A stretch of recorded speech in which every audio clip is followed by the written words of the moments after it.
Welcome, welcome, welcome. We like to open in the name of Allah, who appeared in the person of Master Fard Muhammad, raised from us the Honorable Elijah Muhammad, and left with us the Honorable Minister Louis Farrakhan. And in those great names, I greet you in the greeting words of peace of Assalamu alaikum.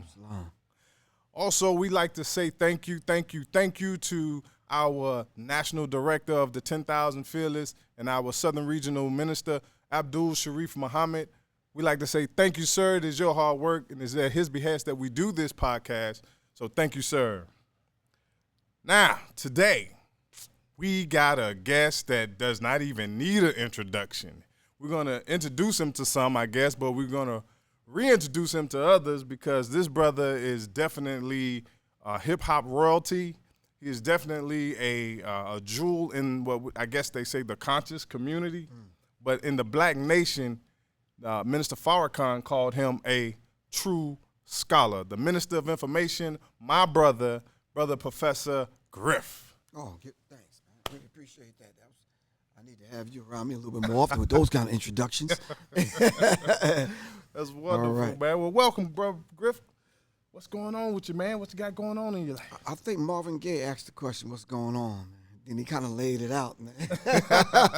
It is still fitting. Right? Still fitting. In the sweet words of Mr. Marvin Gaye, what's going on? There's a lot going on the domestic front. There's a lot going on the international front. And if you're deep into your studies, you'll know on a cosmic level, there's a lot going on. See, I told you. But we ain't gonna touch that I just told yet. you. Yeah. Well, let's do this. Well, we know my introduction to you was a young man in one of the most prolific rap groups that ever hit a microphone, Public Enemy. Could you tell me, like, how did you go from being a young man to being a member of the group of Public Enemy? Well, the idea of it being a rap group is kind of like a misnomer. We always consider ourselves MCs. So when people say rap group, I think they're kind of dating themselves. They're putting the cart before the horse without even feeding it.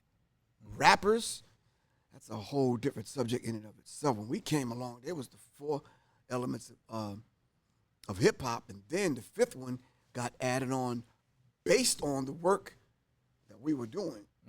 With X-Clan, Poor Righteous Teachers, Queen Latifah, and a few other artists, Brand Nubian, and a few Lakim Shabazz. I could even mention KRS One. So when the 5th element got added on, which is knowledge of self, okay. There was a few of us that was actually responsible. Us was responsible for that. So the idea of being a young man coming up in the hood, just like any other person coming up in the hood. You did the musical thing, but it was just whatever was going on. Now, I'm dating myself when I used to say, we used to hustle. You ever hustle? Not hustle in the street. Hustle? I'm talking about dancing. Okay. I thought it was like, what you got, 3-5? What you got? The disco. Okay, hustle. The hustle. The hustle. Okay. But that was the dance at that particular time, and it was popular. So if you didn't get your hustle on, yeah, you wasn't getting no play. If you didn't wear the British Walkers, if your gear wasn't straight, if you didn't have the gift of gab, yeah, you wasn't getting no play. So coming up out of that, the music thing was happening. And even for a lot of people at that particular time, the church was still the place to be to hone in your skills. You understand what I'm saying? So we was caught between going to church 3 times a week because mom made you, and then being out in the street.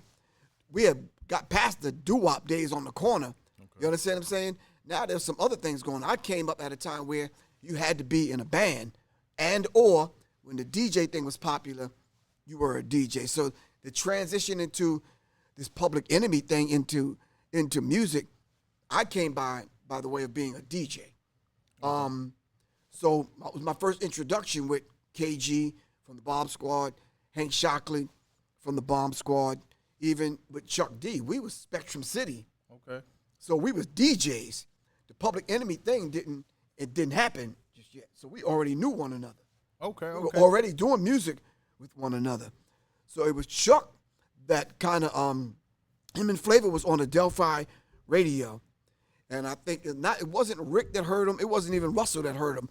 I think it was DMC or Jam Master Jay that heard what they were doing on Delphi radio, and it was only 1 or 2 nights a week. So you had to really be tuning in at that particular time to hear what Chuck and Flavor was doing. Flavor had the Flavortrons, a little organization that he had, a little crew that was following him. Flavortron? The Flavortron, Flavor Flav and the Flavortrons. Okay. Terminator X used to DJ at the radio station. Of course, the Wizard KG. But we had a whole separate unit called Spectrum City that we used to do our thing. So, yeah. All right, so you got Spectrum City, you got Flavor Flav and the Flavortrons.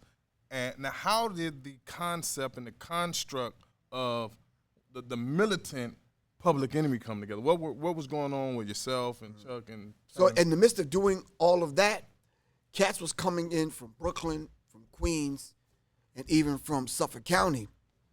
You're just kind of, kicking up dust at that particular time.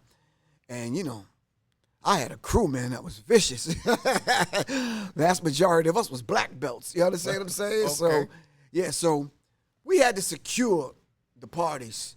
You understand what I'm saying? I put this unit together called the Unity Force. And Unity Force built from 1 or 2 members to, 30, 40, 50 member group. Wow.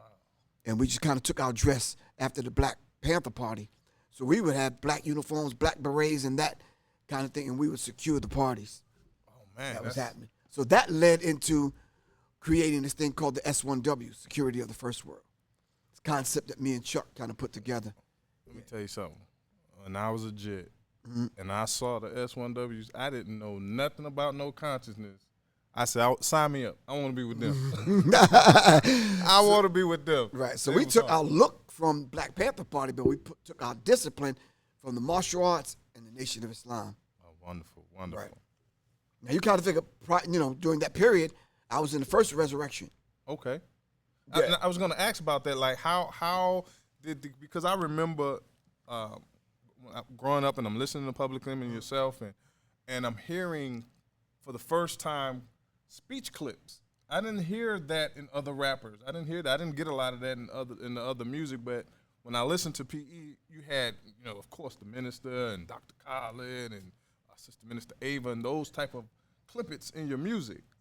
You didn't even really hear that on our first album because it wasn't the Professor Griff influence. Oh, that was more into like the what was this? I think that project was mainly Black Steel. No. Before that? No. Yo Bum Rusty Show was our first project. I remember that. I'm saying, when did you all begin to do the Black Steel? That was Rebel Without a Pause. It was a song that was later on the second album. It wasn't on the first album. Okay. But it was a single that we put out simply because then we were out studying rap music. We were out studying hip hop. We were out studying what was going on. Came back in, and that's when we said, okay, we got it. This is what we're going to do. Yeah. And I'm so glad that you all decided to do that, because that gave a footing to something, and maybe we'll go into this at some point. That is something that I think needs to come back to music, especially to what we call hip hop, right? To what we call rap in modern time, because we've partied as much as we can party, we've sexed as much as we can sex. We used every drug that was made and remade. Right. So I'm thinking that it was that element, that mindset that gave hip hop a conscious foundation. Give me more on that. So if you look at hip hop as a movement, okay, and let's not look at it as a musical genre. Okay. Let's look at it as a movement, and it encompasses all the other musical genres. Okay. So if you look at hip hop like a pot of gumbo, we put everything in it, all the ingredients, so that we would have enough to pull from.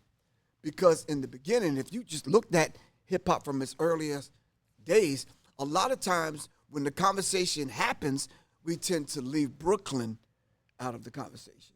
Long Island doesn't even get mentioned. And I think that we do those other boroughs a disservice, not to mention Queens. You understand what I'm saying? Right. They always start the conversation off, well, in the Bronx, thus and such happened, and yada, yada, yada, whoop-de-whoop. And it's like, oh, okay, but 10 years prior to that, Brooklyn was popping. Brooklyn already had DJs. Brooklyn was already building sound systems and already had things going on in the park. You understand what I'm saying? Sure. When you talk about the Disco Twins and King Charles and Maboya and all kind of DJs were coming up out of Brooklyn. They were already rapping. Hollywood was already rapping on radio, taking cues from Hank Spann and what was going on WWRL, where the hits just keep on coming 24 hours a day here on the joints that played the joint, Super 16. It was already going down. Yes, you understand what I'm saying? In Brooklyn. Okay. So by the time the Bronx happened, Curtis Blow and all them cats was already hanging out in Brooklyn. Okay. You understand what I'm Right, saying? so it's just growing. It just got to grow. organic. But it was a story. It was a narrative. It was a love story. It was all those things that you can morph into a story. The beautiful essence in the beginning of this thing called hip hop. It's something that Harry Belafonte could put on film and in the movies and that kind of thing. You couldn't start that story off from Brooklyn. You understand what I'm saying? Okay. So check this out, right? With that, now you all move into the political, what they call them, conscious rap. You move more political. How did that affect what you all had going on? I mean, it affected it greatly simply because what we were pulling from. If you mention we the Black Panthers of rap, and all the writers that came along was trying to figure out, like, what is this? They didn't understand that because it's the first time it ever happened in the context of hip-hop. Now, has it happened in music before? Yes. Prior to rap, prior to hip-hop, we had poetry. Right. So we had the Watts Prophets. We had the Last Poets, Nicky Giovanni, Gil Scott-Heron. We had poets before. You understand what I'm saying? That Even funk. Right, exactly. That spoke truth to power. And whether they wore a beret or whatever, they still spoke truth to power with rap and poetry and music behind it. Last Poets was on a street corner with a saxophone, a conga, and a tambourine making music. And it was rap over, poetry over rhythm. You understand what I'm saying? So it was done before. It's just that we did it in a different kind of way. So we pulled not only from the large barrel and pot of gumbo, musical gumbo, there was literary works that was inside of that we pulled from. Do you understand what I'm saying? So all of those authors, we talked and studied and debated on in our studio and on the tour bus about the works of James Baldwin, Chancellor Williams. We studied the work of the Most Honorable Elijah Muhammad and Marcus Mosiah Garvey. We studied E.B. Du Bois and Booker T. Washington, Harriet Tubman, and other works. And then when we came of age, you started to hear those things now in the songs. And then when we were able to get our hands on a medium that we could pull from and sample, because sample was a growing thing at that particular time. Too. Right. So you talking about Professor Griff bringing busloads of people to the mosque, and then the study groups in Queens and in the mosque and the African Poetry Theater and the Slave Theater in Brooklyn. I mean, I was bringing so many people from Long Island. They thought I was Moses, man, parting the Red Sea. You understand? Harriet Tubman. Anyway, hey, man. So it was a beautiful thing because we had so much to pull from. No, let me, and since then, I know that, I've read a lot of your works, and you've gone even deeper into frequency. You've gone even deeper into symbolism, and you're going even deeper. Do you think, and what I'm really trying to get you to do is give us a blueprint on how to recreate that type of, because it produced something in the people. I'm here to say that I am a product of that development. Right. I wouldn't have knew who was Farrakhan's a prophet. I think I wouldn't know who was Farrakhan. I never heard no Farrakhan. Right. But it was in that song, and it was something that I think it was a frequency that tapped into and created a different generation. Right. I think when those individuals heard us sampling the different people, and we didn't have a one-track mind. You might have heard Ava on one track, Khalid Muhammad on another track, Tom Todd, Jesse Jackson, and then there was some other stuff that we threw in there from poets and just stuff that was just going on around the globe. And I think it was a beautiful thing because we gave our songs layers. You understand what I'm saying? Yes, sir. And then even looking at the typical format of a song, we didn't stick to that. You understand? It was dropouts. You didn't know what was coming next. Right. You understand what I'm saying? Sometimes it was a chaotic horn that we sped up. We would sample from all different kind of places. So to bring that back, you would actually have to have artists that would come along and do a deep dive into the almost 40, 50,000 records that we had in the studio. Oh my God. And then even now at my home, in my library, you're still talking almost 3,000 books. Yeah. I So know about the being a books. student of it, I think, is the first thing any artist today would have to do. Then surround yourself with people that you can kind of, debate with, argue with, and love. Mm-hmm.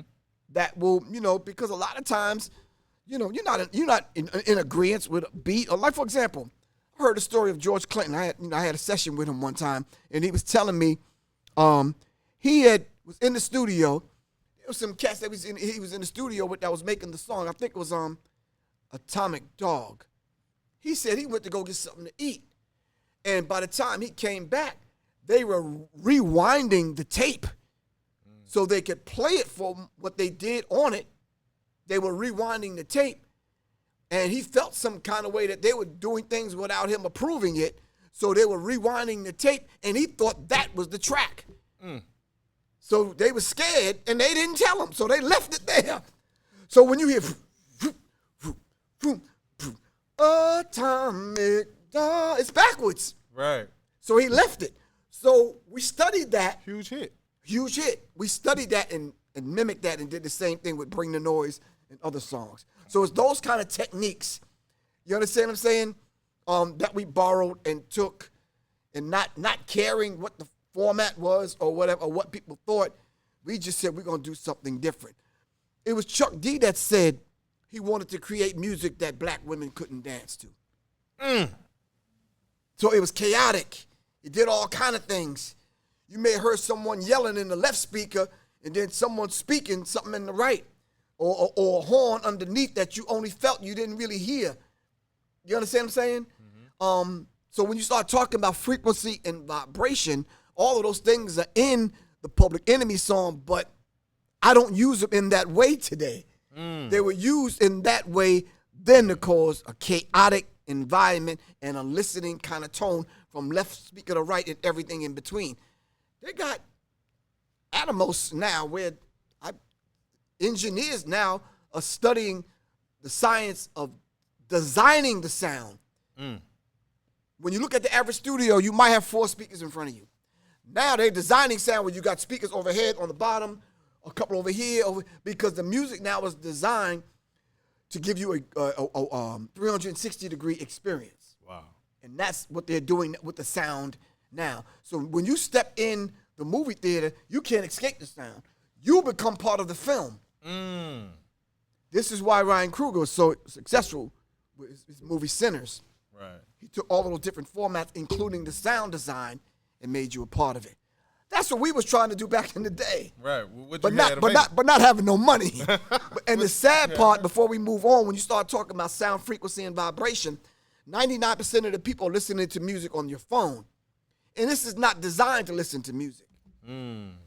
So they're even tweaking the sound now to get a better way to educate the audience. I said this last night. I think I sent a tweet or a text to someone.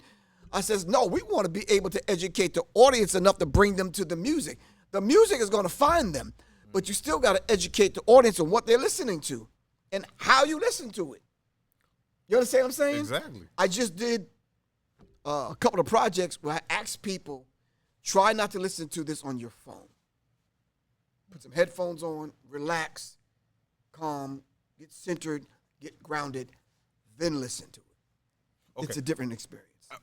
So this is why we have the Minister of Information, because even though we're dealing with music, we're growing with you from MC, but then you become almost like a political activist. Like everybody knew Griff as he gonna tell it how it is, he gonna Right. bring it. I wasn't up on William Cooper prior to Professor Griff. Oh, okay, wow. You see what I'm saying? So when you was dropping stuff like that, that is another phase of your work. Could you tell us how did that kind of begin to snowball and you become a activist figure outside of the music? Me and Chuck D had a very, very close, special relationship. Okay. We carved out the other aspects of one of the elements of Public Enemy. Okay. You can look at all the other aspects, the Bomb Squad aspect, just the Terminator X aspect, the Flavor Flav, then Professor Griff, and the S1Ws. You understand what I'm saying? So there was different aspects. So coming of age and coming to birth musically, I always brought the information. There were other ministers of information that were out there. They weren't in hip-hop. They weren't in music. Other people were informing us, you understand what I'm saying, about what was going on, not only in the music, but what the music was speaking about. Yes. And we mentioned Marvin Gaye earlier. Yes, sir. But there's about 5 other individuals that we have to mention. You got to mention Sly from Sly and the Family Stone. Come on. Who taught us everyday people. You understand what I'm saying? He said, he talked about the idea now of having an integrated band, which demonstrated what Fred Hampton Sr. was doing in the Black Panther Party. Right. But who would make that connection? Right. Fred Hampton Sr. invited white people in, invited Puerto Ricans, invite other people in. You understand what I'm saying? Sly and the Family Stone on the musical tip had everyone in his band. White drummer. You understand what I'm saying? A woman on horn. And you understand what I'm saying? It was a beautiful thing when you could see those things, first of all, because who would have saw that? At that time. At that particular time. When the riots was going down in the 60s, they asked James Brown to come quell the violence that was going on in the inner city. James Brown stepped up to the microphone and said, I can't stop something I didn't start. Right. Then he turned around and gave us, say it loud, I'm black and I'm proud. You understand what I'm saying? Right. So we had people informing us. And even when they didn't step to the microphone and do it, they did it with the instruments that they mastered, like Jimi Hendrix. I'm not sure if people are familiar with Jimi Hendrix's song. When he was with the Band of Gypsies, he did a song called Machine Gun. Oh, yes. Because it was Jimi Hendrix who sat in the back row listening to the Black Panther Party. He probably visited the mosque a couple of times. Right. But Jimi Hendrix had that knowledge. So when he went to rebel, he wasn't a singer. Jimi Hendrix was a master of that guitar. You understand what I'm saying?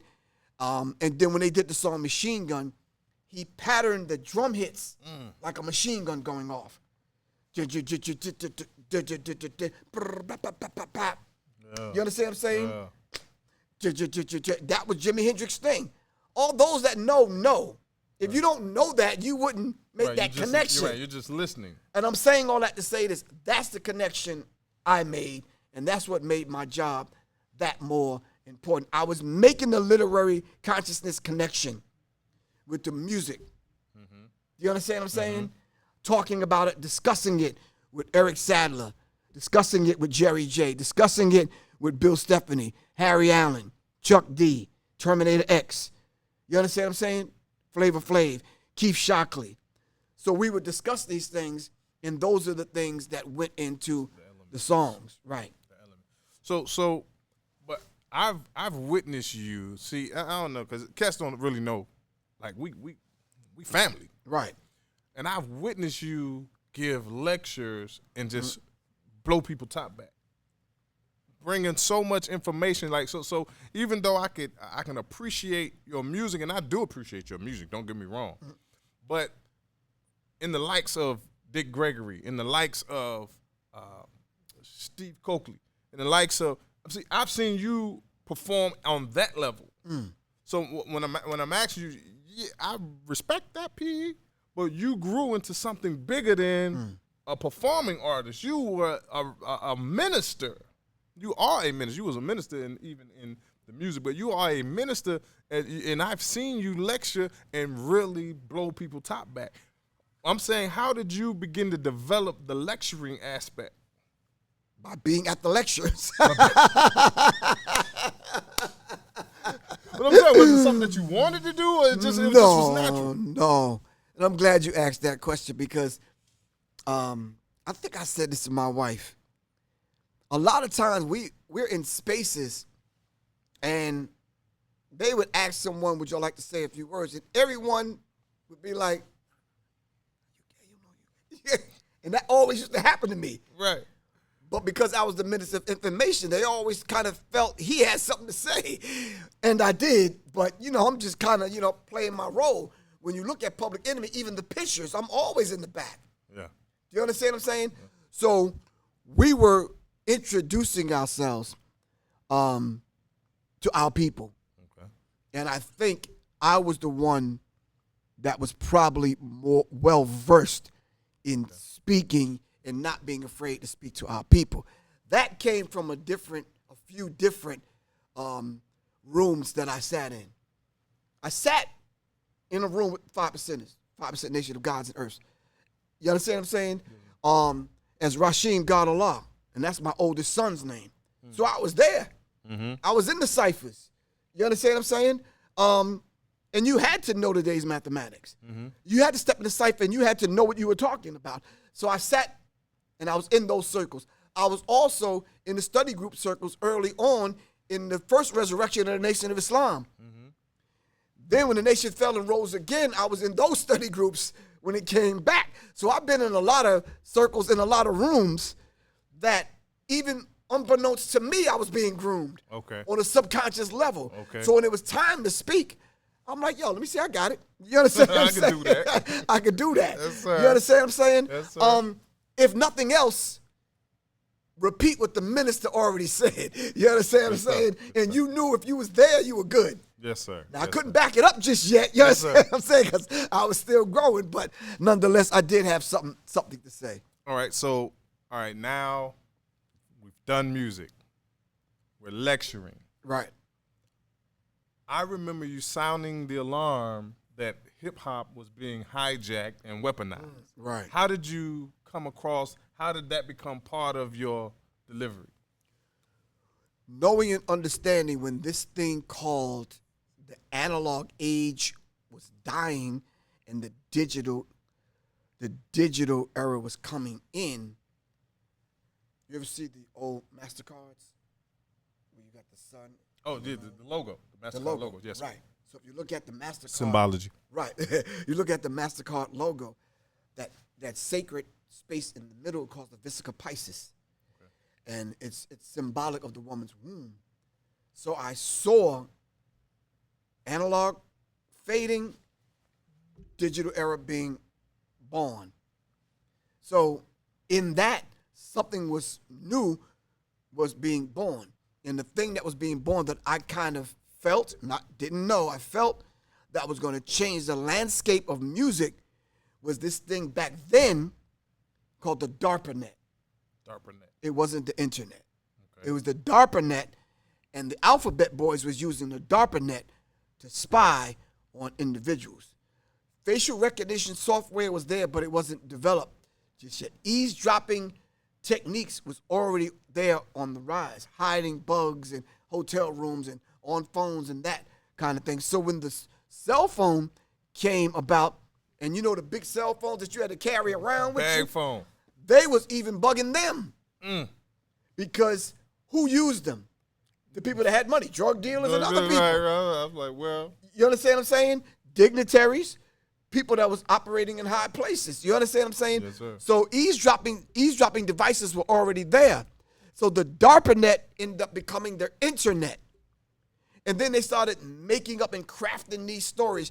You know daggone well, Zuckerberg was not in no garage toying around with some toys that his mother gave him and came up with. Stop that. Right. You understand what I'm saying? So they had to fashion these kind of things, and you start to make the connection of all these individuals in all these places now where we have to communicate with one another. You understand what I'm saying?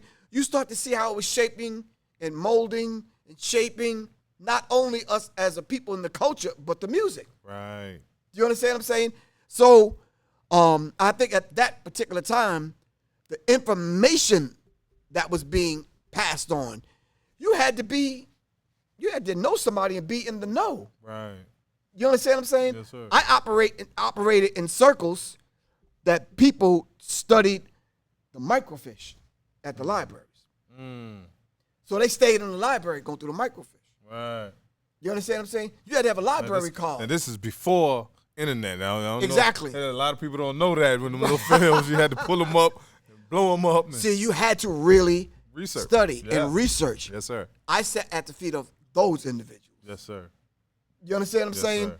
So when you start talking about cats like a young Steve Coakley and a young Dick Gregory, I was there Yes, sir. already. Young, taking notes, sitting in the back. You follow what I'm saying? Yes, sir. Zayas Miles. I'm not sure if you remember Zayas Miles. Scientist. You understand what I'm saying? So I was there already, and I just was gathering the information. Not know I would become Professor Griff, Minister of Information for Public Enemy. I didn't know that. Right. Yet.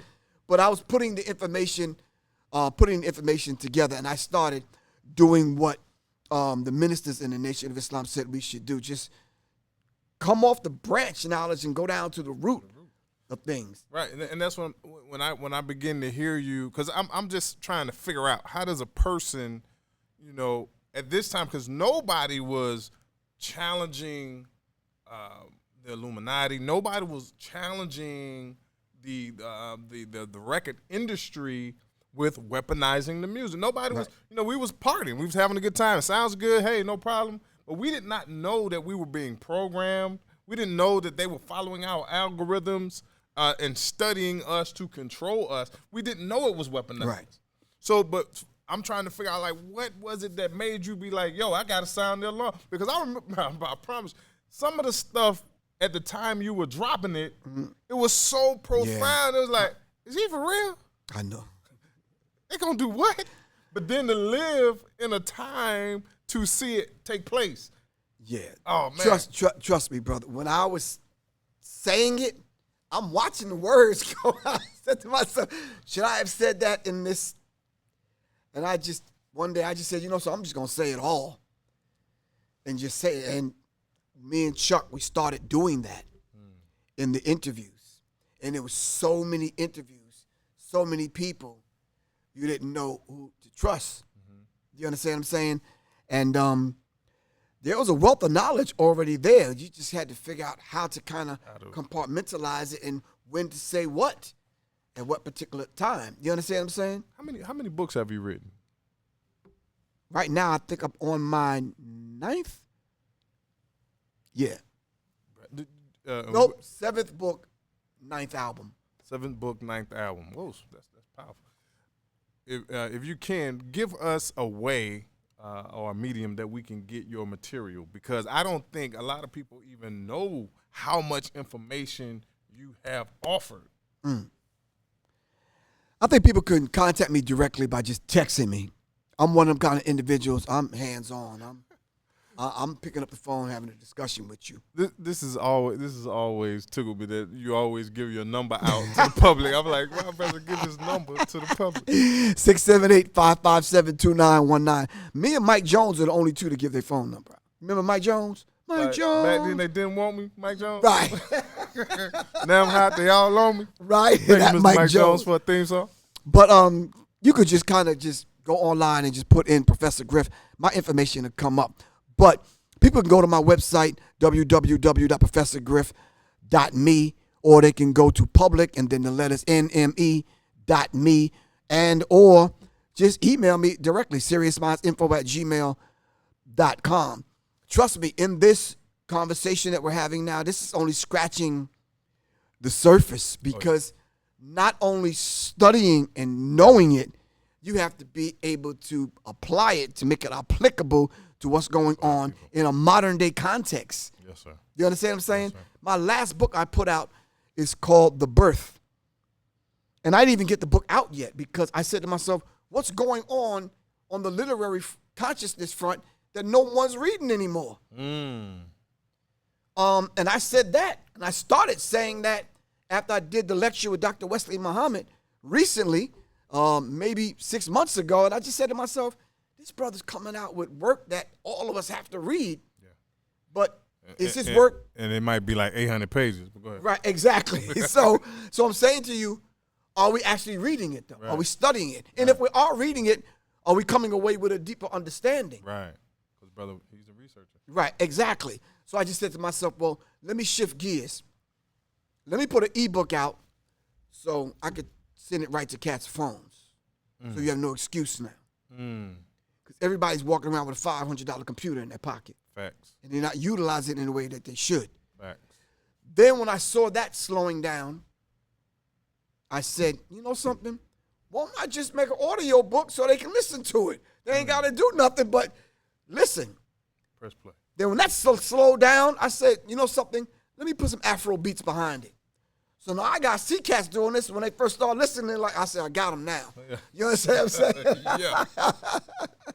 So I took one medium, a book, and spread it out across all the other mediums to show young people, you don't have to only have to put out a song and then when it dies, that's the end of that song. Nope, you could take it back, remix it, do the instrumental, do the a cappella version to it. You understand what I'm saying? You could do an audio book. I took my children's book, now you know, and told a 7.5-minute story based on that book, my own book, after reading it again. Genius. So it's just different irons in the fire. You understand what I'm saying?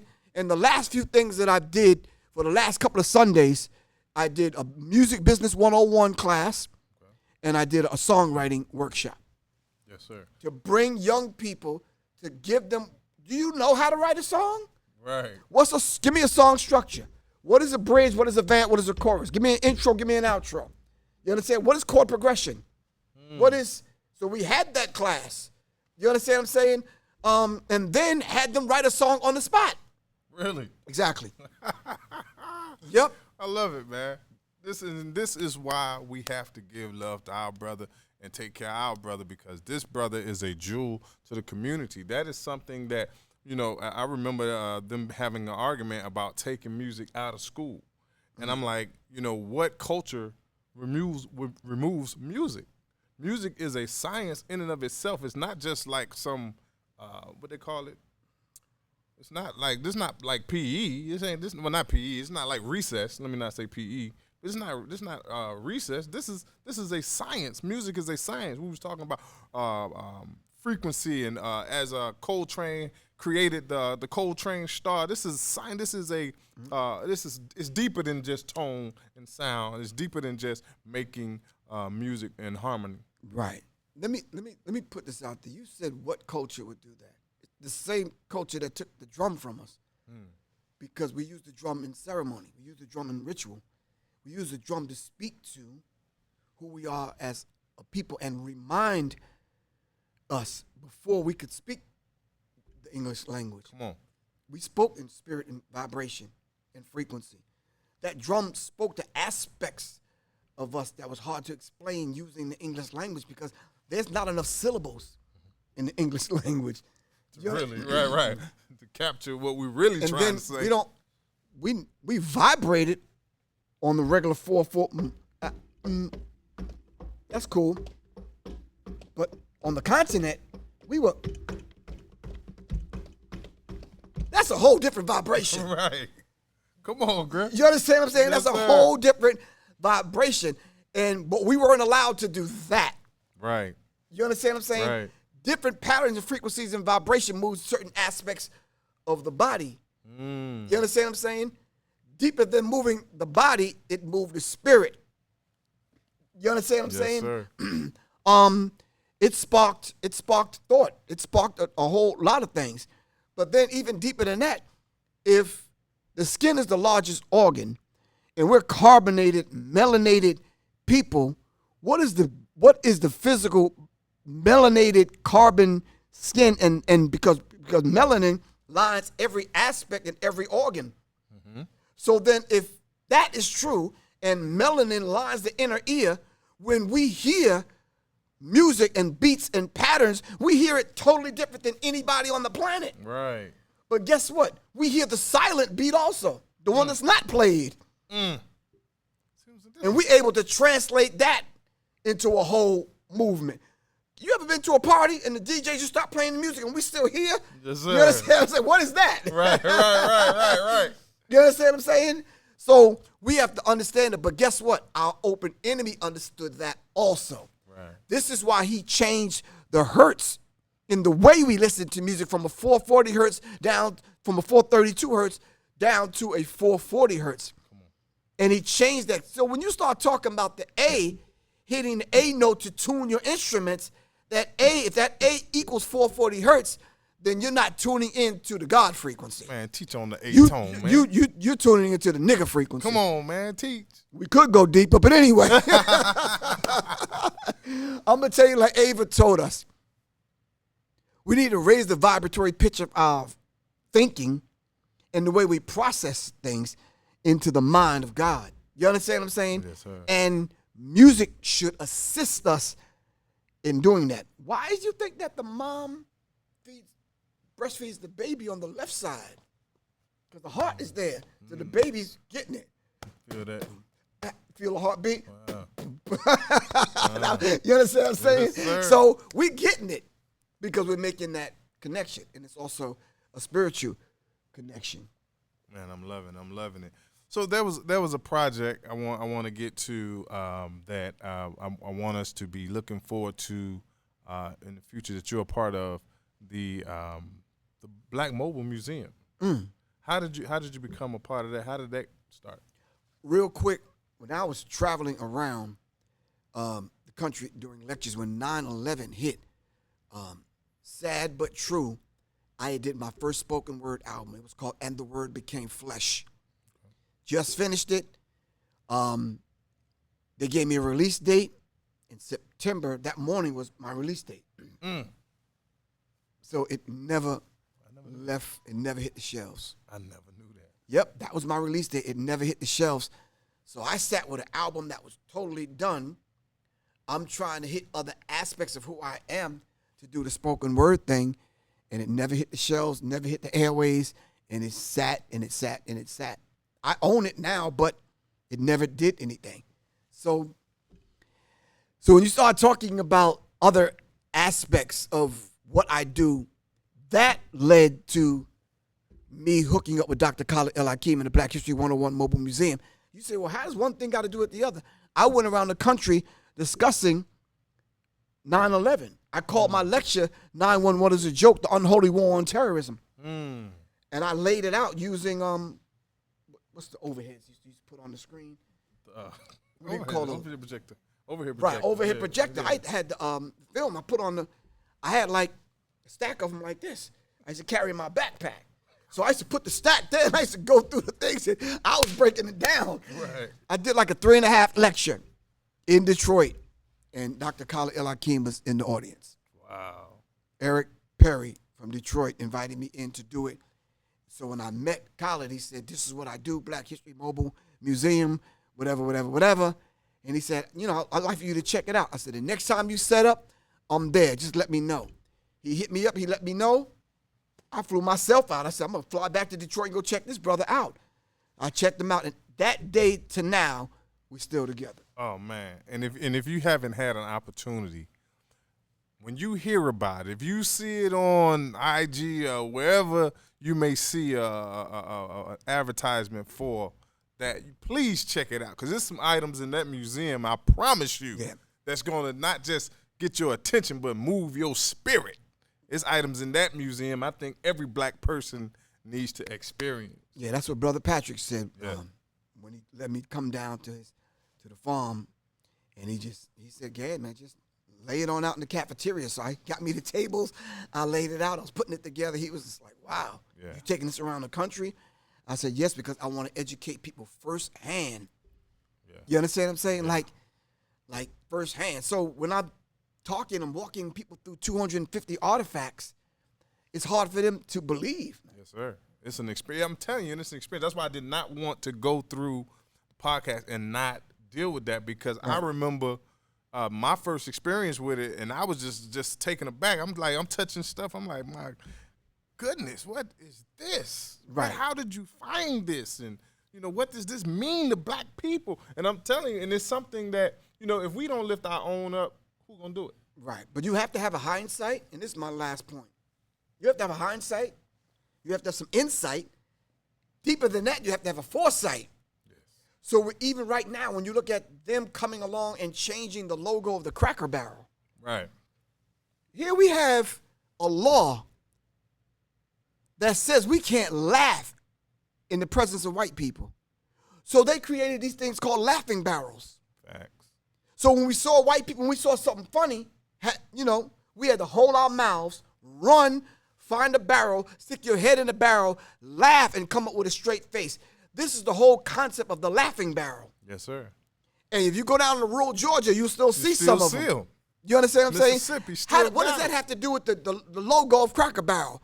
Well, the cracker was not a derogatory term for white people. It was his title. Right. When they wanted to whip the brother, they brought him down to the town square, tied him to a whipping post, and they're still in Georgia also. You'll see them. Yes, sir. Tied him, and the person that they would call to whip him was called the cracker because he cracked the whip.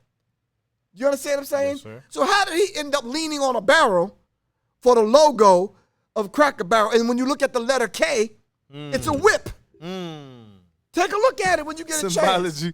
All right. You understand what I'm saying? So when I break that down and people see that and they make the connection, they say, wow, I never, ever knew that. And it's right there in front of us. Right in your face all this time while you was eating the pancakes with the crispy edges. With all the memorabilia on the wall. The memorabilia on the wall. I don't even know what they was doing to you. Right. But man, brother, I have to say thank you for coming to join us today. And we appreciate you. Oh, give thanks. Give thanks for having me. Yeah, for real. Yeah, I was looking forward to this. Because people don't know this. There wouldn't have been a public speaking Rashad, if it were not for Professor Griff. Oh, all praise Professor due to Griff Allah. gave me the first opportunity to do a public speaking that I had ever had in my life. We were talking one day, and he was like, "You know what? You're gonna come out and you're gonna speak." And I'm like, "Okay, all right, yes, sir." And we did that, and I thank you, brother, because that prepared me that later that when student minister Abdul Sharif Muhammad would ask me to speak, that I wouldn't be afraid to speak. Right. And it went over well. But it was you, brother, who first gave me a microphone. I had to say thank you. All praise due to Allah. Give thanks, good bro. Thank you. Yes, sir. So, man, hey, y'all know how to do it. Check the link below. If you have anything to donate to the 10,000 Fearless, it's the National 10K Fearless. National 10K Fearless. Make that donation so we can keep this going. Brother Professor Griff, all of his websites, and you log on. I'm telling you, brother got information for days. I'm telling you, the symbology book alone gonna floor you. You're gonna need 2-3 months just to digest the book 1 and 2, and then the covert war on hip hop. Covert war. Come on, man. Look, 3 months right there. You ain't even gonna, man. I'm telling you, brother gonna blow your wig off. But we thank you, and hopefully we'll see you here next week. Peace.